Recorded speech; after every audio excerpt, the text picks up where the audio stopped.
Hallo Leute, wer kennt das nicht? Das Handy am Lenker für die Navigation, das bei Sonne kaum ablesbar ist oder bei Regen Wasser durch den USB-Anschluss abbekommt.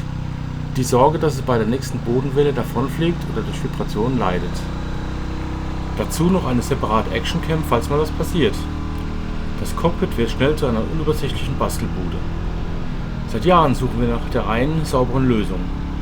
Dieses Gerät hier, das AOG BX, verspricht genau das zu sein. Es will nicht weniger als die Kommandozentrale für dein Motorrad werden. Mit CarPlay und Android Auto, einer Dual-Dashcam, Reifendruckkontrolle und sogar einer radargestützten Toter-Winkelerkennung in einem einzigen robusten Display. Aber ist das wirklich der heilige Gral für Motorradcockpits oder nur teures Spielzeug mit Schwächen im Detail? Ich habe es ausgepackt, an meiner Maschine geschraubt und auf der Straße getestet. Das Gerät wurde mir kostenlos vom Hersteller zur Verfügung gestellt, deshalb ist das Video hier als Werbung gekennzeichnet. Trotzdem gibt es hier die reale, ungeschminkte Wahrheit über das AOG BX. Bevor wir in die Details gehen, mal ganz ehrlich. Warum brauchen wir sowas überhaupt? Jeder von uns kennt die Probleme. Man will navigieren, aber das Handy am Lenker ist ein ständiges Risiko. Die Ablesbarkeit bei direkter Sonne ist oft ein Albtraum und die Bedienung mit Handschuhen gleicht einem Glücksspiel. Dazu kommt das Gefühl, nicht alles im Blick zu haben. Der Tacho zeigt die Geschwindigkeit, das Handy die Route. Aber was ist mit dem Reifendruck? Was passiert eigentlich hinter mir oder im toten Winkel, wenn es mal kracht?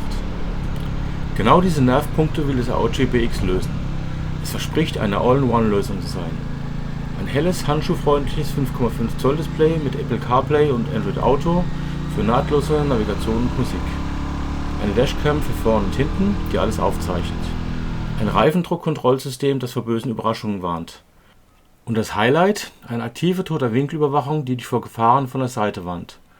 Auf dem Papier klingt das nach der Art von Technologie, die bisher teuren Tourenmotorrädern der Oberklasse vorbehalten war und jetzt für jeden nachrüstbar sein soll. Die Frage ist also, hält das Versprechen der Realität auf der Straße stand? Finden wir es raus. Okay, packen wir das Ding mal aus. Der Karton selbst ist stabil und macht einen wertigen Eindruck. Man merkt, hier wurde nicht am falschen Ende gespart. Beim Öffnen werden wir von einer ganzen Flut an Komponenten begrüßt. Zuerst das Herzstück, die 5,5 Zoll Displayeinheit. Sie fühlt sich solide und robust an. Das Gehäuse ist sauber verarbeitet, nicht knarzt oder wackelt. Auf der Rückseite befindet sich ein massiver Anschluss, der zu einem zentralen Kabelbaum führt. Aber dazu gleich mehr. Dann die Halterung. AOG liefert hier ein wirklich beeindruckendes Stück Metall mit. Es ist eine hochwertige Quick-Release-Halterung, die über eine RAM-Mount-Kugel befestigt wird. Das ist ein riesiger Pluspunkt. Man kann das teure Gerät mit einem Handgriff abnehmen, wenn man das Motorrad mal an einem unsicheren Ort parkt. Die Mechanik fühlt sich satt und sicher ein. Zusätzlich gibt es Gummielemente zur Vibrationsdämpfung, was gerade bei Ein- oder Zweizylindern essentiell ist. Und dann die Kabel. Oh ja, die Kabel. Hier wird einem schnell klar, dass die Installation kein 5-Minuten-Job wird. Wir haben einen riesigen Kabelbaum, der vom Display wegführt und sich in Anschlüsse für Frontkamera, Rückkamera, GPS-Modul, das Radarmodul und die Stromversorgung aufteilt. Jedes Kabel ist beschriftet, was die Zuordnung erleichtert. Die Kameras selbst, beide für 1080p Aufnahmen, wirken ebenfalls robust und sind erfreulich klein. Ebenfalls im Lieferumfang die beiden RDKS-Sensoren für die Reifenventile, eine 64 GB MicroSD-Karte, eine kleine kabelgebundene Fernbedienung und ein Beutel mit diversen Schrauben, Kabelbindern und Montageteilen. Mein erster Eindruck war also zwiegespalten. Einerseits haben wir eine hervorragend verarbeitete Haupteinheit und eine geniale Halterung. Andererseits lässt dieser Kabelspaghetti erahnen, dass die Montage eine Herausforderung wird. Es wirkt alles durchdacht, aber eben auch sehr, sehr umfangreich.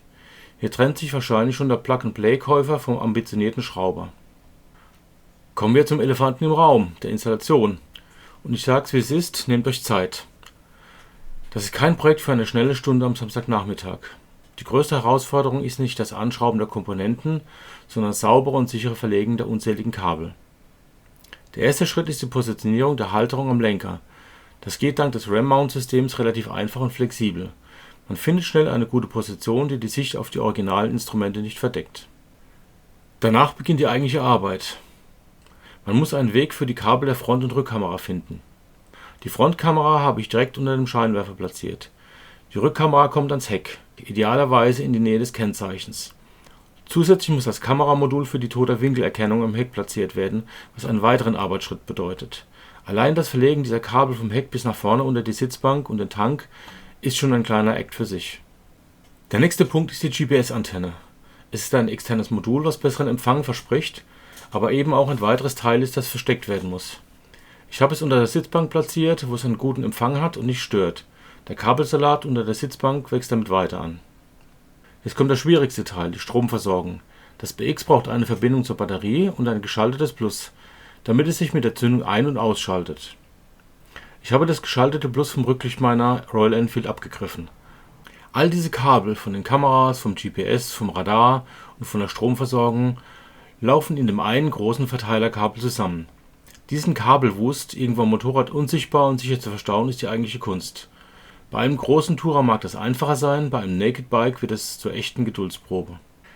Nach einigen Stunden, unzähligen Kabelbindern und etwas Fluchen war alles montiert. Es ist machbar, aber man muss es wirklich wollen und sollte keine Angst davor haben, die halbe Verkleidung seines Motorrads zu demontieren, falls dieses eine hat.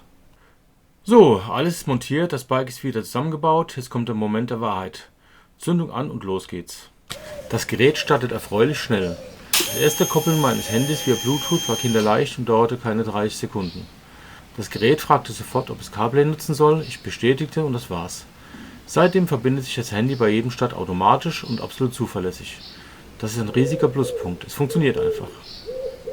Die CarPlay-Integration ist das, was die meisten täglich nutzen werden und sie ist sehr gut umgesetzt.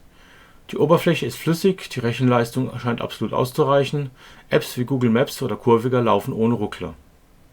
Die Routenberechnung ist schnell und die Anweisungen kommen klar über das Headset.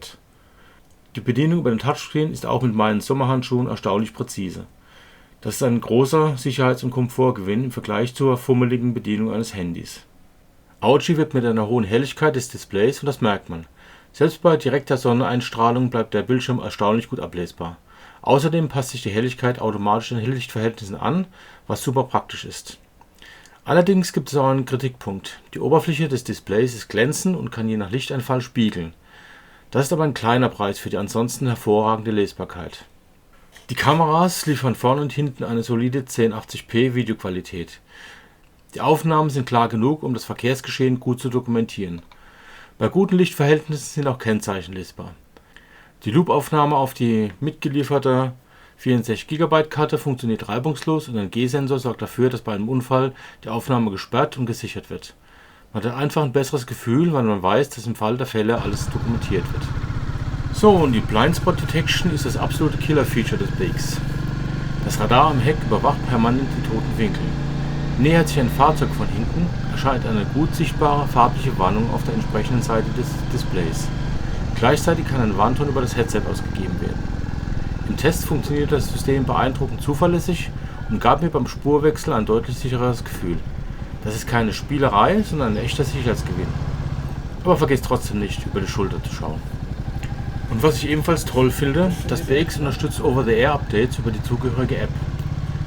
Wichtig zu wissen aber, nach einem Firmware-Update kann es passieren, dass die Reifendrucksensoren neu angelernt werden müssen. Das ist etwas nervig, aber in wenigen Minuten erledigt. Ein großer Vorteil gegenüber früheren Modellen, die Geschwindigkeitsanzeige lässt sich nun problemlos zwischen km/h und Miles per Hour umschalten und wird korrekt angezeigt. Ein Bug, der bei Vorgängermodellen für Ärger sorgte, ist hier behoben. Die Reifendrucksensoren werden einfach auf die Ventile geschraubt. Das Anlernen im Menü ist etwas fummelig, aber man muss es nur einmal machen. Danach werden Druck und Temperatur zuverlässig auf dem Display angezeigt. Bei Testfahrten waren die Werte plausibel. Für mich hat es während des gesamten Tests einwandfrei funktioniert und es ist ein super Feature für die Reifensicherheit. So, nach der Installation und den ersten Kilometern ist es Zeit für ein Fazit. Ist das Audi BX das ultimative Motorrad-Gadget? Die Antwort ist ein klares, es kommt drauf an. Beginnen wir mit den unbestreitbaren Vorteilen. Erstens die All-in-One-Integration. Die Kombination aus perfektem CarPlay Android Auto, einer zuverlässigen Dual Dashcam, dem Reifendruckkontrollsystem und vor allem dem genialen Totwinkelwarner in einem Gerät ist unschlagbar. Man räumt sein Cockpit auf und gewinnt massiv an Komfort, Übersicht und Sicherheit. Zweitens die Hardwarequalität. Das Display ist sehr hell, adaptiv und robust. Die Quick-Release-Halterung ist hochwertig und praktisch. Man hat das Gefühl, ein langlebiges Produkt in der Hand zu halten. Drittens die nahtlose Konnektivität. Einmal eingerichtet funktioniert die Verbindung zum Handy und Headset einfach. Zündung an und nach wenigen Sekunden ist alles da. So muss das sein. Aber es gibt auch Nachteile, die man kennen muss. Erstens die Installation. Der Einbau ist komplex und zeitaufwendig. Wenn ich gerne schraubt und Kabel verlegt, wird hier an seine Grenzen stoßen oder muss eine Werkstatt beauftragen. Der riesige Kabelbaum ist eine echte Herausforderung für eine saubere Optik. Zweitens die Softwarereife. Auch wenn vieles gut funktioniert, merkt man Kleinigkeiten wie dem nötigen Neukoppeln der Sensoren nach Updates, dass die Software noch nicht zu 100% ausgereift ist. Das ist aber Meckern auf hohem Niveau. Drittens das spiegelnde Display. Trotz der guten Helligkeit kann die glänzende Oberfläche bei bestimmten Lichtverhältnissen störend sein. So, für wen lohnt sich das AOG BX also? Ich sehe hier zwei klare Zielgruppen. Erstens der technikaffine Touren- und Vielfahrer. Wenn du lange Strecken fährst, auf den fremden Gegenden unterwegs bist und eine All-in-One-Lösung für Navigation, Entertainment und vor allem aktive und passive Sicherheit suchst, dann ist das BX eine absolute Empfehlung. Wenn du keine Angst vor der Installation hast, bekommst du hier ein Paket mit einem unschlagbaren Preis-Leistungs-Verhältnis. Zweitens der Sicherheits- und Komfortenthusiast. Wenn du dein Motorrad spürbar aufwerten willst mit einer Dashcam für den Fall der Fälle, einem Reifendrucksystem und vor allem dem Toter-Winkel-Assistenten, dann ist das hier die derzeit beste und umfassendste Lösung am Markt. So, und für wen ist eher nichts? Wenn du ein reiner Schönwetter-Cruiser bist, der nur gelegentlich mal eine Runde fährt, oder wenn du eine absolut simple Plug-and-Play-Lösung suchst und beim Wort Kabelbaum schon Schweißausbrüche kriegst, dann ist das BX wahrscheinlich zu vieles gut. Ja, am Ende des Tages ist das AOG BX ein ambitioniertes und in seinen Kernfunktionen beeindruckendes Stück Technik. Es demokratisiert Features wie die Toter-Winkel-Erkennung, die man sonst nur in teuren Luxustourern findet, und macht sie für eine breite Masse an Motorradfahrern zugänglich. Es ist nicht perfekt, aber die Stärken allen voraus, das Plus an Sicherheit überwiegt bei weitem die Schwächen. Wenn euch dieser ehrliche und detaillierte Test gefallen hat, dann lasst mir doch ein Like da und abonniert den Kanal für weitere Tests aus der realen Welt ohne Marketing blabla. Den Link zum Produkt und einen Rabattcode findet ihr wie immer unten in der Videobeschreibung. Danke fürs Zuschauen, fahrt vorsichtig und bis zum nächsten Mal. Ciao!